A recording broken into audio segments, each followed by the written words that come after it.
It's the Health in the Real World podcast. It's time to start the show with Chris Janke as your host. Here to give you everything that you need when it comes to fitness strategies. We keep it simple and easy. It's your roadmap to get healthy. You don't need equipment and you don't need a gym.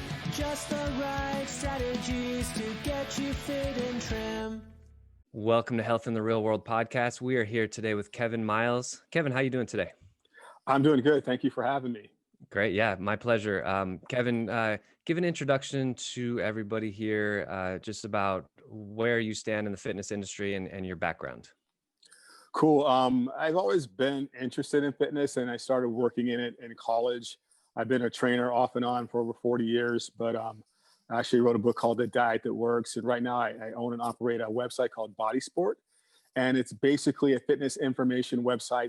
It covers training, nutrition, motivation, does profiles on people that are following the fitness lifestyle to try to help inspire others to be able to follow in their footsteps. And recently, along with a partner, we just launched a site called 50 Plus Fit Club, which is geared towards helping people redefine what aging looks like and take the negative connotations away from it, so that if you follow a fitness lifestyle, you're still very capable. You're still able to do a lot of different things. And we want to help people look at aging differently and empower them to do so through fitness. And you said when you started, it was predominantly one-on-one training, probably typically, the typical way that most trainers start. And you've been at it 40 years and have evolved to the point where you said you're more of like the motivator, the more of the big picture kind of thing, is something like that. Is that pretty accurate?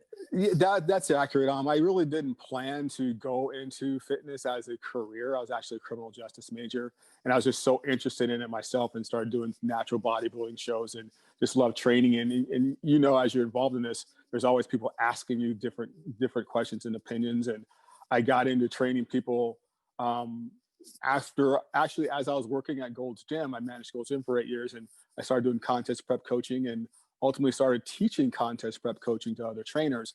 But along with that, I don't like to pigeonhole myself and only work with one level. So I've worked with everyone from 73-year-old adorable ladies to, competitive athletes in other sports. But I've covered a little bit of everything. Yeah. Yeah, that's great. Well, that sort of segues into my first question. You meet somebody at a dinner party who is out of shape and they admit, I'm not even anywhere close to where I need to be. And they ask you, what are the first, 1, 2, or 3 steps that you recommend somebody take who's just getting started on their fitness path? Yeah, and I've done this in seminars. I've been fortunate enough to give some. And what I try to tell people is it's important to invest in yourself through fitness. We invest in our gardens, our cars, our jobs, our children, our everything else. And we think we shouldn't invest in ourselves. And you have to understand that you are important and fitness is important. And by investing in your own fitness, lifestyle, and health, you're indirectly investing in everything and everyone that you care about. And then also just believe in yourself, believe that you're important, and believe that you're going to be successful. If you have that belief, then you're going to find that way to be successful. You're going to find the answers you need to get you down that path. But if you believe that it's important, believe that you are important, and believe that you're going to be successful, you're going to find a way. That's right. Yeah. Invest in yourself and believe that you can accomplish your goals. Right. Yeah. And I always say, fitness really should be our first goal, right? If you can achieve a fitness goal, that's really the goal that you have the most control over, right? There's the least amount of chance that somebody can mess with your goal versus, say, like, I don't know, a relationship goal. That really depends on another person as well, or even a money goal. That depends on whether somebody's going to buy your product or not. Fitness is really individualized, and I really can take the reins of my own goal setting. Yeah, true. It should be, but so often it's not. And even we live in a society where instead of having a health and wellness system, where it's more of a sickness and illness system, Right. And we wait until we get sick and then we address the symptoms with some kind of medication, as opposed to living a lifestyle that could have oftentimes helped us from getting to that point in the first place. And So we need to kind of rewire how we're thinking and come to fitness earlier as opposed to later. And one of the big obstacles is I don't think people realize how much you actually get out of fitness other than what you would think. People think, oh, I'll lose 20 pounds or I'll get a different dress size or I'll get ready for this class reunion. But you get so much more out of that than those visual external things that you expect in terms of self-esteem and a sense of accomplishment and well-being and stress relief and on and on and on. And I think if more people knew that, more people would come to fitness sooner rather than later. Yeah, I agree. It's I heard recently that the number one reason why people hire a trainer is to lose weight. And I actually just had a conversation with a former client of mine yesterday, and it's on the podcast, like it's live. So it was yesterday's episode. Um, and she had just lost, I think, 30 pounds. And now she's like, well, now what do I do? Because it was such a vivid goal right in front of her face. And it's interesting. I typically I don't work with a lot of people who are trying to lose a lot of weight. For me, it's more let's move for health, move for fun. But I agree with you. It's a sick care system, right? It's not a healthcare system. We wait till we're sick and then we go looking for answers when maybe what we should have done is 30 years ago started some kind of exercise program, right? Yeah, and you're doing it the way it probably should be done in terms of focus on the big picture and longevity. But that's sometimes not sexy enough to get people into the door. And Right. then you have to answer the problems or take the reason that they came there and run with it and help them. And that's that weight loss is a huge thing for a lot of people. That appearance change is a huge thing for a lot of people until they neglect those things. And then all of a sudden the doctor's telling them that their blood pressure is sky high or the cholesterol sky high, or they're having some other kind of problems that they have to address. Right. So Kevin, what do you tell somebody who let's say they're a client of yours and they've been achieving really good results for months or even years, and they sort of fall off the wagon? What's kind of your pep talk for that person when that sort of thing happens? Yeah, and along whether they've been doing it for a while or whether they're new to it, there's a couple things that you need to have happen to be successful in a fitness program, in my opinion. One, you have to be getting progress towards your goals. If you're not getting progress, then you're going to become frustrated and you're just going to stop. The other one is you have to enjoy it to some degree. Find something that you like. Because even if you're getting progress, if you don't like what you're doing, then you're not going to keep going at it. And so find something that works for you, but also something that you enjoy doing. And then there's so many different ways you can approach fitness. And if you need help, get help as far as a trainer, as far as someone to work out with, as far as something that you enjoy. Incorporate some things into your lifestyle, your fitness lifestyle, that's actually fun for you. It doesn't have to be this overwhelming burden or task that you can't stand. Just endure for 3 months, because that's just never going to sustain itself. Right. Yeah, there's a million different ways to get healthy and fit. Just pick the one or two that you like, right?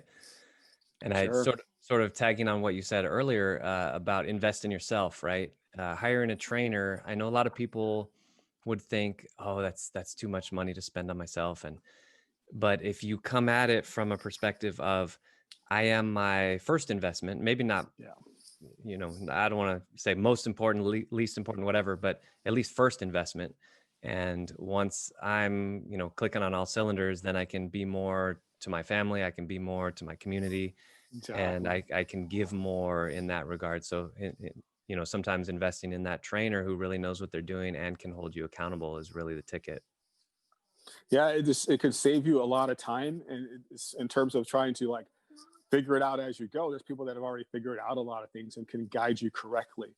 And there's a lot of good people out there to work with, and you can find the one that works well for you and with you. And it's a motivation. It's having someone to hold you accountable, having someone to direct you properly. It's like asking directions to go somewhere. You can just start driving around and hope you get there, or you can ask someone that already knows and has guided other people along that path. And that's just going to save you a lot of time. And it's the results that you want. It's not just the time that you put in. And if you can get those results faster, or assure yourself a greater possibility of achieving those results, then it's a good investment for most people. And again, it's not just how you look, but it's how you feel and how long you live, and not winding up being trapped in your body later on.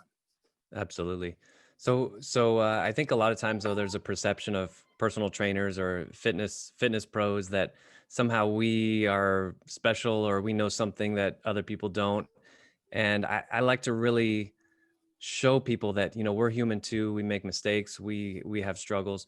Where do you personally struggle with in your health and fitness? And then the second half to that Mm. question is, what strategies have you implemented that have either worked or haven't worked in order to combat that struggle? Yeah, it's for me, it's the eating part is more Spartan, and there's always things that we like. And again, I wrote a book called The Diet That Works, and I teach that you want to diet on as many calories as possible anyway. And there's not something that you have to have or something that you never can have. It's just Mhm. how much that you have them, how often that you have them. Um, I could get away with a lot more than some people could, and that's kind of a trap because then you let yourself get away with it as opposed to really locking in. And so sometimes I think people really need that goal and they need a time frame.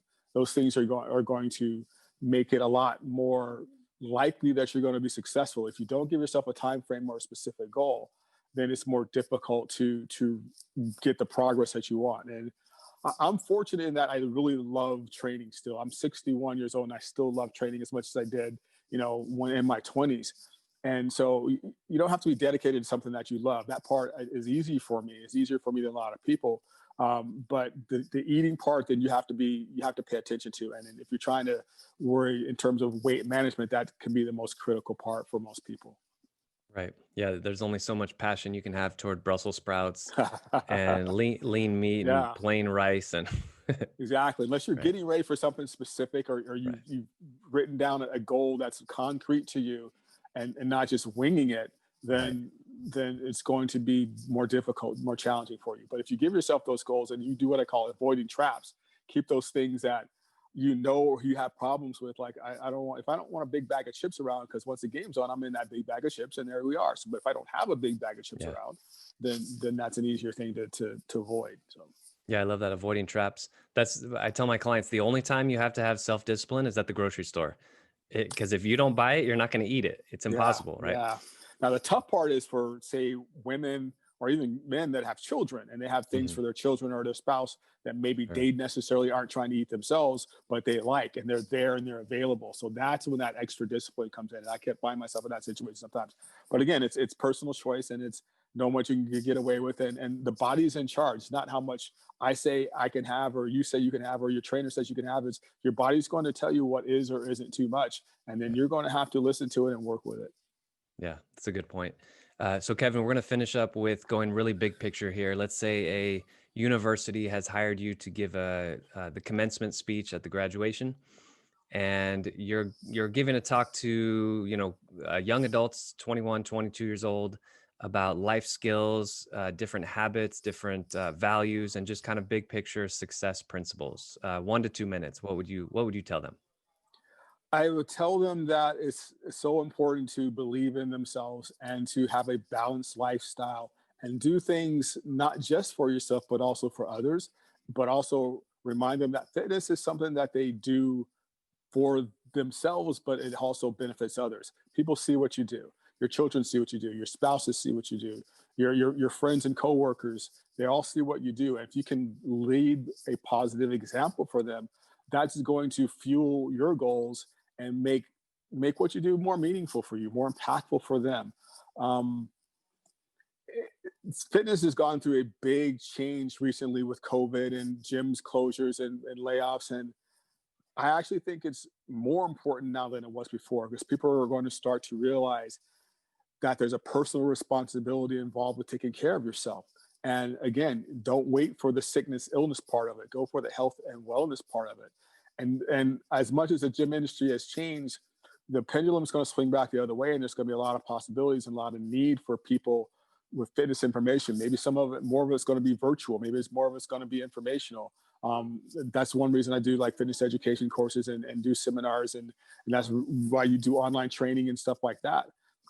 Because the need's going to be greater. We don't want to wait till we get sick anymore, and you don't have to wait till you get sick. So many of the illnesses that are out there are avoidable, or you can at least reduce the likelihood of you getting those things by how you take care of yourself. So it's about, again, believing in yourself, believing in how important you are, believing in how important fitness is, and making that a part of your life. It's going to enhance everything else that you do in your life, in my opinion. 100% agree. Yes. Well, Kevin, leave us with, again, your websites, how we can get a hold of you, any social media, anything like that. Yes, my main website is bodysport.com, one word, no hyphens, bodysport.com. And you can find pretty much everything that I do through there. My book, The Diet That Works, is available through there and also on Amazon. And all my fitness information, digital courses. If you go to the bodysport.com site, see Bodysport University at the top, you'll see those courses. The new site is the 50 Plus Fit Club is 50-plusclub.com. And that's, again, the site that kind of redefines what it feels or means to age and tries to make it more of a positive thing. And I have an Instagram as well at bodysportcom, no dot in the com, bodysportcom. But mostly, if you find me at my website, bodysportcom, that'll link you to anything and everything else you want to know about me. Great. Sounds good. Well, Kevin, Myles, thank you so much again for joining me on Health in the Real World podcast. Thank you so much for having me. Thanks for listening to the Health in the Real World show.